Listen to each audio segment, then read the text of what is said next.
Amigos y hermanos, volvamos a hablar, como en otras ocasiones hemos hecho, tanto en charlas bíblicas como en mensajes, hablar algo que difícilmente terminemos de hablar, y es algo más acerca del libro de la vida, el libro de la vida del Señor.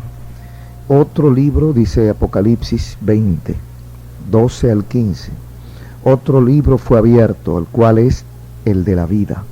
Y el que no fue hallado escrito en el libro de la vida fue lanzado al lago de fuego. El que venciere, no borraré su nombre del libro de la vida, y todos los que moran en la tierra le adorarán a la bestia, cuyos nombres no están escritos en el libro de la vida del Cordero, el cual fue muerto desde el principio del mundo. Mas en aquel tiempo será libertado tu pueblo, todos los que se hallaren escritos en el libro. Esta última parte está en Daniel capítulo 12. El apóstol Pablo habla de sus compañeros en la obra, cuyos nombres, dice, están en el libro de la vida. Quizás algunos de los oyentes, amigos y hermanos, con poca experiencia o poco conocimiento de la Biblia, se hagan esta pregunta: ¿estaré yo en el libro de la vida? ¿Podré yo ser incluido en el libro de la vida? ¿Estuve yo inscrito en el libro de la vida? Son preguntas importantes y pertinentes, porque todos debemos tener el deseo, la aspiración, la meta de que nuestro nombre, con apellido y todo, apodo y todo, esté en el libro de la vida. Moisés, intercediendo por su pueblo, exclamó: que perdones ahora su pecado, y si no, ráeme ahora de tu libro que has escrito. Ráeme, o sea, bórrame. Y Jehová respondió a Moisés: al que pecare contra mí, a éste raeré yo de mi libro. Y el salmista añade, hablando de los impíos: sean raídos del libro de los vivientes, y no sean escritos con los justos. Salmo 69, 28. Mas os habéis llegado a la congregación de los primogénitos que están alistados en los cielos. Hebreos 12, 22.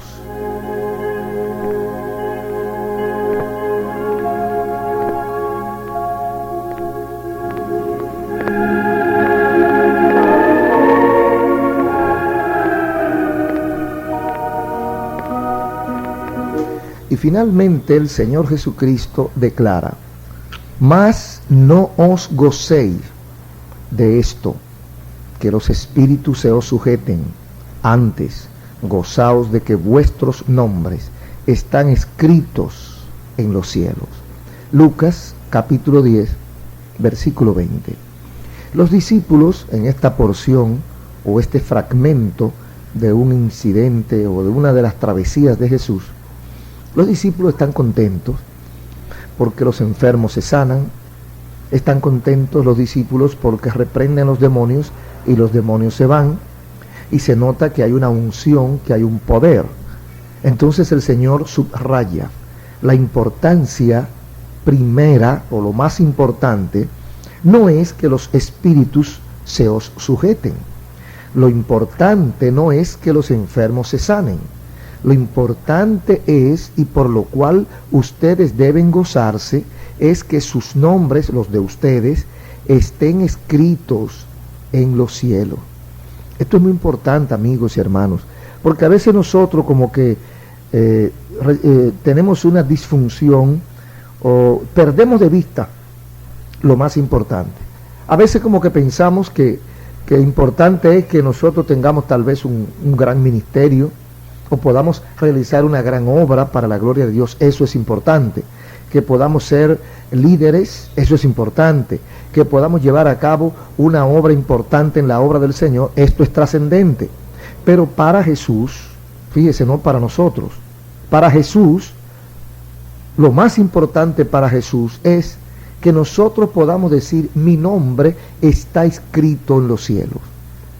Quizás al entender esta verdad se caigan muchos altares.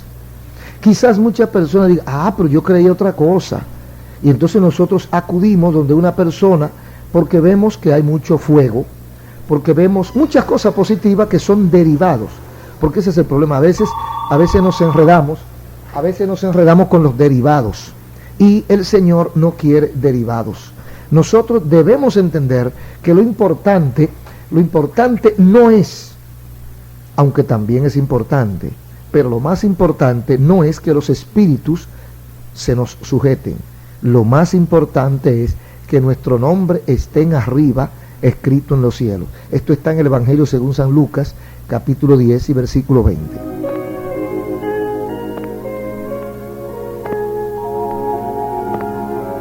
Es así, amigos y hermanos, como Dios inscribe en su libro a todos aquellos que alcanzan salvación por la fe, debiendo obtenerse esta salvación, entre tanto que el día dura. Pues en el día del gran juicio será ya demasiado tarde para creer. Cuando el libro de la vida sea abierto, cualquiera que no figure en él estará irremediablemente perdido. Ahora Dios da al hombre la oportunidad de arrepentirse antes de tener que condenarle según el fruto, según sus obras, según el trabajo que haya hecho. Por medio de su Hijo, el Señor recuerda a todos que, si aceptan su gracia, podrán escapar del infierno. Si aceptan a Jesucristo, ya son salvos. Si los rechazan, ya son condenados. Dios conoce todo de antemano, y desde la fundación del mundo tiene escrito en su libro los nombres de los que llegarán a creer en su Hijo, porque a los que antes conoció, también predestinó. Han sido elegidos según su presciencia. Romanos 8:29 y primera de Pedro 1:2. Y esto nos gusta siempre darle un poquito de aclaración, porque hay personas que dicen, bueno, pero si ya eso está escrito, ¿qué hago yo? Hay cosas, amigos y hermanos, muchas cosas en la Biblia y en el tratamiento de Dios con el hombre, que nosotros no la entendemos, ni la vamos a entender. La Biblia habla, y tenemos cantidades de versículos que lo demuestran, que Dios es omnipresente, omnisciente, omnisapiente, todopoderoso. Dios está en todas partes, en el presente, en el futuro y en el pasado. Eso no se entiende, pero es así. Dios está presente en cualquier lugar, no solamente en cualquier lugar del tiempo, entiéndase pasado, presente y futuro, sino en cualquier lugar del espacio físico. Dios está presente. Dios todo lo sabe. Antes que nosotros nazcamos, antes que una persona nazca, ya Dios sabe toda su vida. Si no, entonces no fuera Dios, fuera como nosotros. Entonces algunas personas dicen, bueno, pero si yo nací para salvación, como quiera es lo mismo. No, no es lo mismo, no es lo mismo. Porque la Biblia habla de borrar y de inscribir en el libro de la vida. La Biblia habla de un libre albedrío. En otras palabras, yo entiendo que Dios, la enseñanza del Señor es que Dios no influencia, Dios no interviene directamente en la decisión del individuo. Pero sí, Dios sabe la trayectoria y el final, Dios conoce. No es que Dios determine que tú te vas a perder o que tú te vas a salvar. No es que Dios haga presión para que tú camines a la derecha o camines a la izquierda. Es que Dios conoce el futuro. Y al conocer el futuro, pues sabe a dónde vamos a ir a parar todos.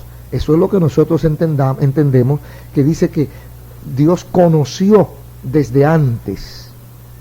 Dios conoció desde antes, según su presciencia. O sea, una ciencia antes, una ciencia eterna, un conocimiento eterno de las cosas. Es lo que nosotros podemos entender en nuestro limitado conocimiento.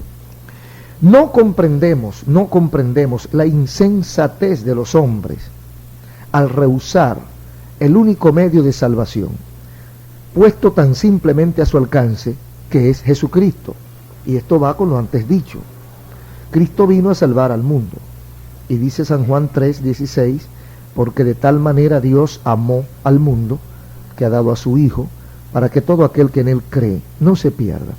Es decir, que antes que Cristo viniera al mundo, ya el Señor sabía quiénes iban a creer. No es que Dios determinó, tú vas a creer, tú no vas a creer, tú sí vas a creer, tú no vas a creer. No, es que Dios conoce y sabía de antemano, sabe la reacción de nosotros. Ahora, por eso me voy a quedar yo de brazo cruzado. Ahí tenemos en Lucas, capítulo 18, la historia de una viuda insistente, una viuda perseverante, a quien le habían hecho le habían engañado, le habían tenido un problema, y ella estaba tratando de que el juez la atendiera. Ella iba donde el juez y el juez parece que no le hacía mucho caso, y ella insistía y tocaba hasta llegar a molestar. Y llega un momento en que el juez, para quitársela de encima, la llama, le dice, ¿qué te pasa? Esto y esto, y le resolvió el problema. Entonces dice el Señor, así mismo no hará el Señor con aquellos que perseveran, que permanecen, que claman a Él. Entonces, si nosotros desmayamos en nuestra petición ante Dios, según la enseñanza bíblica, hay una reacción divina. Si nosotros perseveramos, hay otra reacción divina. Entonces, eso es lo que mucha gente no puede entender. Dice en San Mateo 24, uno de los versículos, creo que 12, dice, el que persevere hasta el fin, este será salvo. De manera que todos no van a perseverar, todos no pueden perseverar, todos no quieren perseverar. Pero el que persevere es salvo. O sea, Dios no cambia sus reglas. Si tú eres fiel, tú serás salvo. Si tú haces el esfuerzo, entonces Dios responde tu oración. Entonces, pero hay gente que son insensatos y rehúsan el único medio, la única vía de salvación dispuesta por Dios. Imaginemos que unos bandidos irrumpen en una reunión y dicen que a medianoche todos los presentes en la reunión serán fusilados. Pero añaden esos bandidos, ponemos delante de ustedes un cuaderno y todos aquellos que nos pidan sus nombres en él, o que nos pidan que inscribamos sus nombres en él, serán salvos. ¿Cómo veríamos a todos sin excepción? Todos vendrían a inscribirse, la mayoría, por supuesto, creo que todos, para ser inscritos en la lista de gracia que dan los bandidos a los parroquianos. ¿No resulta por ello incomprensible que algunos dijeran, yo no quiero que escriban mi nombre en ese libro, prefiero que me maten? ¿Qué usted piensa de ese tipo de gente que por no escribir su nombre en ese libro, prefiera que lo maten? ¿Qué le parece a usted de los pecadores culpables, condenados como somos todos los hombres en principio por causa del pecado, culpables delante de Dios? Dios ha abierto un libro y Dios respeta nuestra decisión, nuestro libre albedrío, y Dios dice, bueno, la ley pesa sobre todos, hay una condenación colectiva, todo el que rechace al Hijo es condenado, pero hay una gracia. Eso es lo que yo entiendo con el destino de la Biblia. Pero hay una gracia colectiva también, para todo aquel que quiera creer. Entonces todo el que se levanta y dice, escriba mi nombre ahí, lo escriben y lo ponen aparte, este será salvo.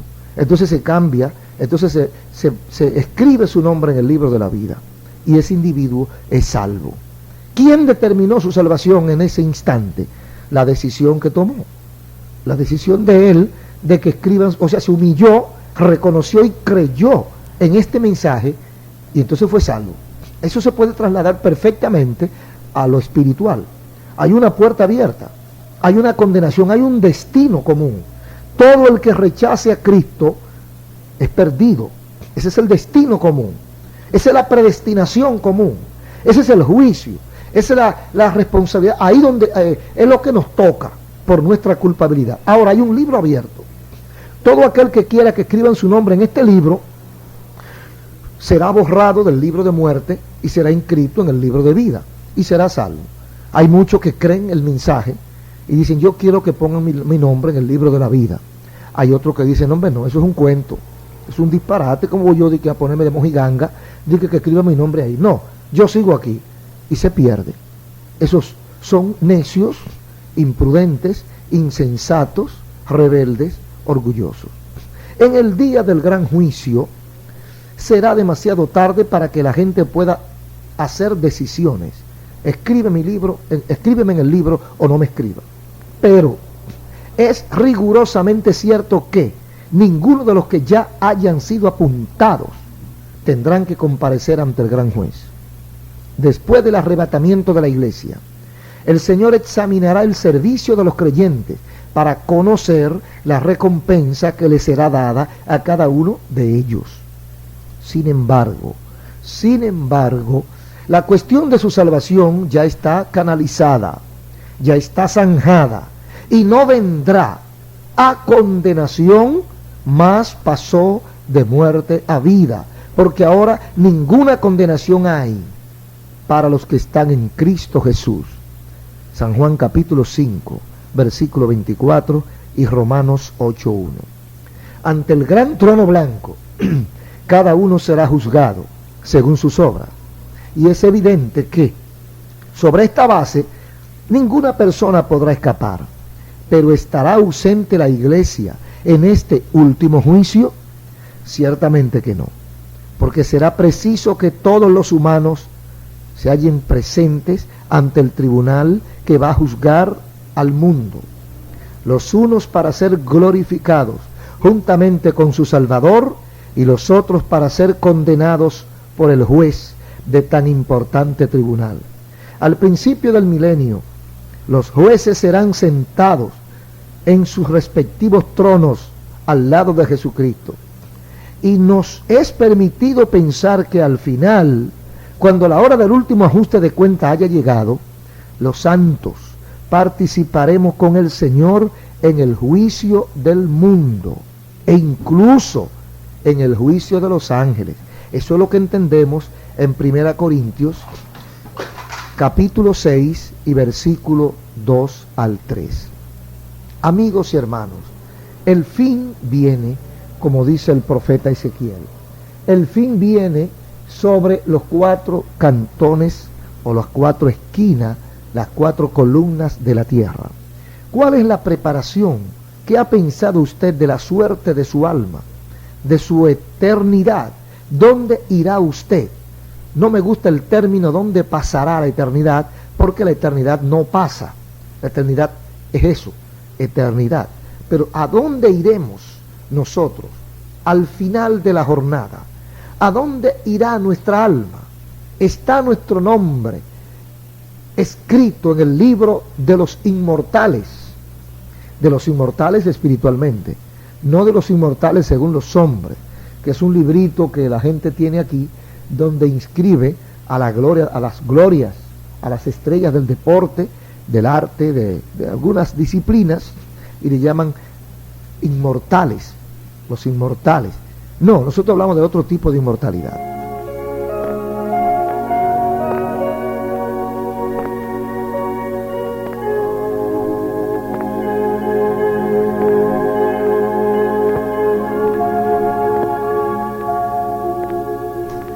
Bendito sea el nombre del Señor. Hay muchas cosas, amigos, muchas cosas, hermanos, que a veces nos da trabajo entenderlas, pero que debemos ir poco a poco a través de la palabra de Dios, entendiendo qué es lo que hay, porque el Señor quiere que nosotros comprendamos para que seamos apercibidos y para que busquemos el lugar que más nos conviene. El Señor nos tiene un lugar preparado, pero no todos lo aceptan.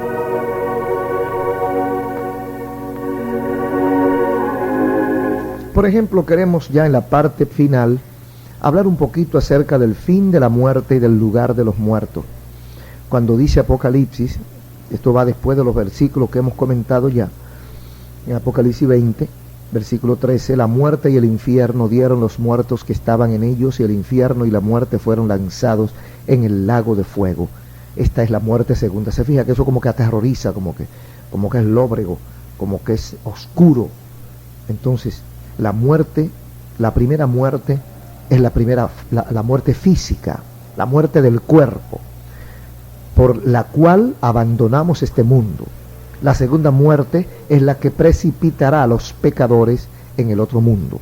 La primera muerte es el desprendimiento tanto de las cosas materiales como del alma y el cuerpo.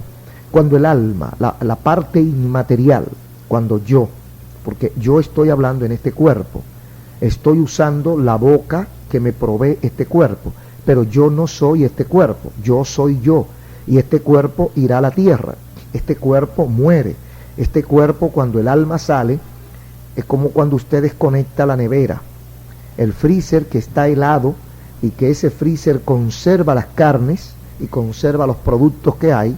Cuando usted desconecta la nevera, entonces se descongela y a unas cuantas horas ya los productos que hay en el freezer se descomponen.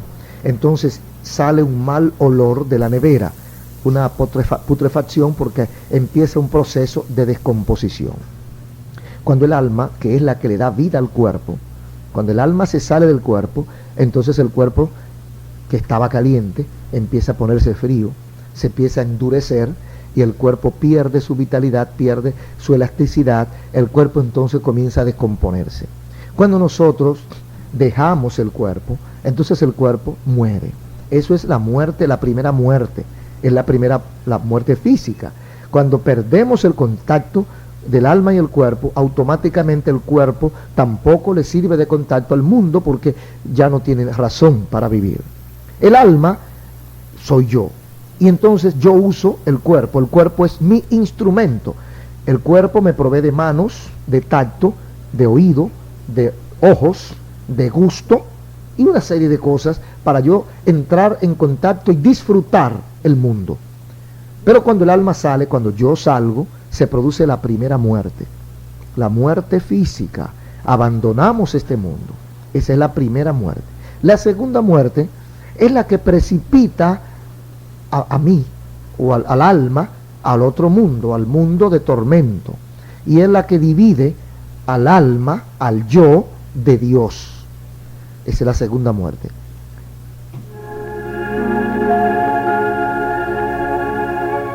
Así como el otro mundo sucederá a la tierra, es muy natural que la primera muerte dé paso a la segunda muerte. En adelante todos los mortales de esta tierra estarán para siempre en el cielo o en el infierno. Entonces tendrá cumplimiento aquella sentencia bíblica del apóstol Pablo, porque es menester que Él reine, Jesús, hasta que haya puesto a todos sus enemigos debajo de sus pies. El postrer enemigo, el último enemigo que será destruido es la muerte. El lugar de los muertos del que aquí tratamos es la prisión preventiva de donde los pecadores son retenidos hasta el día del gran juicio. Cuando este momento llegue, todo lo que ahora es provisional desaparecerá, y aquellos que se encuentran en el lugar de los muertos comparecerán juntos ante el gran juez. La muerte y el lugar de los muertos serán lanzados, o sea, la muerte y el Hades serán lanzados al lago de fuego, donde arderán para siempre, según el postulado bíblico.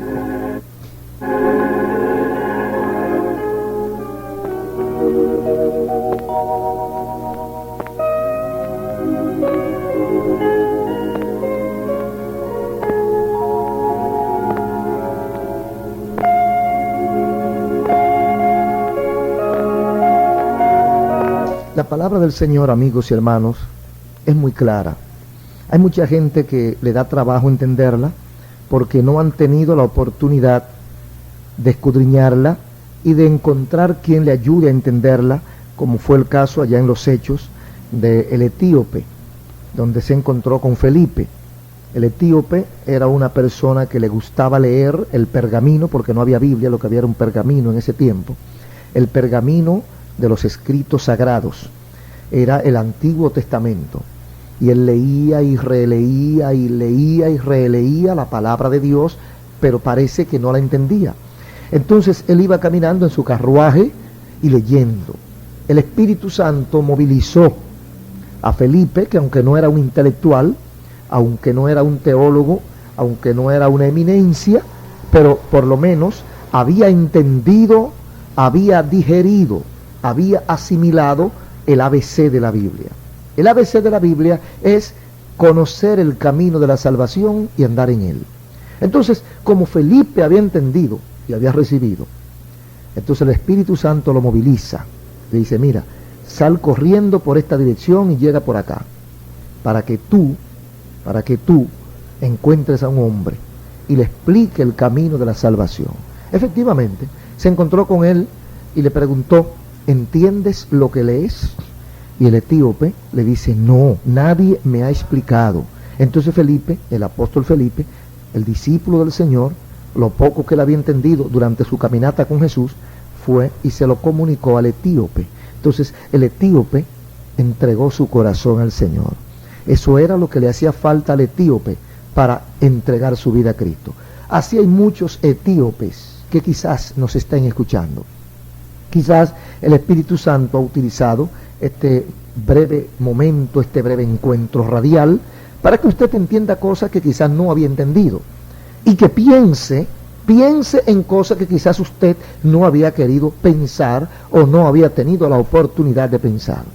Ahora que usted ha podido pensar y tal vez podido entender algo de la palabra del Señor, esto que usted ha entendido debe ser suficiente para usted entregar su vida en las manos o a la orden de Jesucristo. ¿Por qué? Porque aunque a usted le falte mucho por entender, lo que ha entendido le indica que si rechaza a Jesucristo, corre el riesgo de un 100% de perderse. Si acepta a Jesucristo, acepta la promesa de salvación que provee la Biblia. Alguien dirá, pero ¿y tú vas a creer todo lo que dice la Biblia? Y si no lo creo, ¿qué gano? Y si lo creo, ¿qué puedo ganar? Entonces yo creo que es mejor empezar a creer hasta prueba en contrario. Cuando usted encuentre algo mejor que la palabra de Dios, yo les recomiendo abandone la palabra de Dios y vaya al otro lugar, si lo encuentra.